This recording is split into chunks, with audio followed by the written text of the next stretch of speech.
அஸ்ஸலாமுஅலைக்கும், welcome back to நசி vibes. எல்லோரும் எப்படி இருக்கீங்க? நல்லா இருக்கீங்களா? இன்றைக்கி சிக்கன் பிரியாணி தான் நான் பண்ணியிருந்தேன் ஃப்ரைடே அன்றைக்கி. வாங்க எப்படி செய்யலான்னு பார்க்கலாம். இன்றைக்கி நான் 1 கிலோ அளவில் சிக்கன் பிரியாணி பண்ண போகிறேன். அதுக்கேற்ற மாதிரி நான் கடாய் எடுத்துக்கிட்டேன். அதில் நெய்யும் தேங்காய் எண்ணெயும் சேர்த்து 200 ml நான் எடுத்திருக்கேன். நெக்ஸ்ட்டு நான் பட்டை, கிராம்பு, ஏலக்காய் எல்லாமே ஒரு கிராம் எடுத்திருக்கேன்.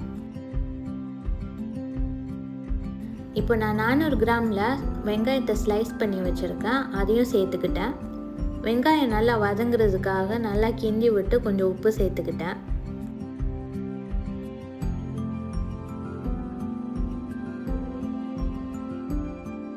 வெங்காயம் வதங்கிட்டு இருக்கும் போதே 4லேருந்து 5 பழுத்த மிளகா சேர்த்துக்கிட்டேன். இப்போது அரை கைப்பிடி அளவு புதினாவும் மல்லியும் நான் கட் பண்ணி வச்சுருந்தேன், அதையும் சேர்த்துக்கலாம். சேர்த்து மிக்ஸ் பண்ணி விட்டு இப்போ 400 கிராம் அளவில் தக்காளி நான் கட் பண்ணி வச்சுருந்தேன், அதையும் சேர்த்துக்கிட்டேன்.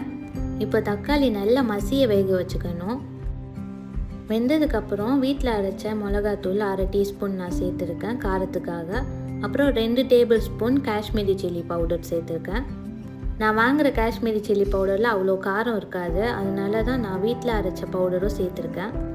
கூடவே 150 கிராம் அளவில் இஞ்சி பூண்டு பேஸ்ட்டும் சேர்த்துருக்கேன். நீங்கள் ஃப்ரெஷ்ஷாக அரைச்சி அப்போவே சேர்த்திங்கன்னா இன்னும் நல்லது. இப்போ இஞ்சி பூண்டு மிளகாத்தூளோட பச்சை வாசனை எல்லாம் போனதுக்கப்புறம் நம்ம 1 கிலோ சிக்கன் எடுத்துருக்கோம், அதையும் கூடவே சேர்த்துக்கிட்டேன். நல்லா மிக்ஸ் பண்ணி விட்டு 200 ml அளவு தயிரையும் சேர்த்து மிக்ஸ் பண்ணிக்கோங்க.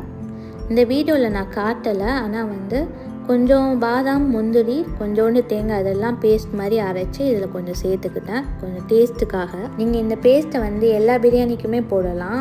மட்டன் பிரியாணியில் இன்னும் நல்லா கறி வேகிறதுக்காக இதை சேர்ப்பாங்க. எல்லாம் சேர்த்து சிக்கனை மிக்ஸ் பண்ணி சிக்கன் வெந்ததுக்கப்புறம் 1 கிளாஸ் அரிசிக்கு 1.5 கிளாஸ் தண்ணி வைக்கணும். அதுக்கேற்ற மாதிரி நான் தண்ணி சேர்த்து கூடவே அரிசியும் சேர்த்துக்கிட்டேன். தண்ணி நீங்கள் முன்னாடியே கொதிக்க வச்சு ஊற்றலாம், இல்லைன்னா நீங்கள் சிக்கன் வேக வைக்கும் போது அந்த அளவுக்குள்ள தண்ணி வச்சு கொதிக்க வைக்கலாம்.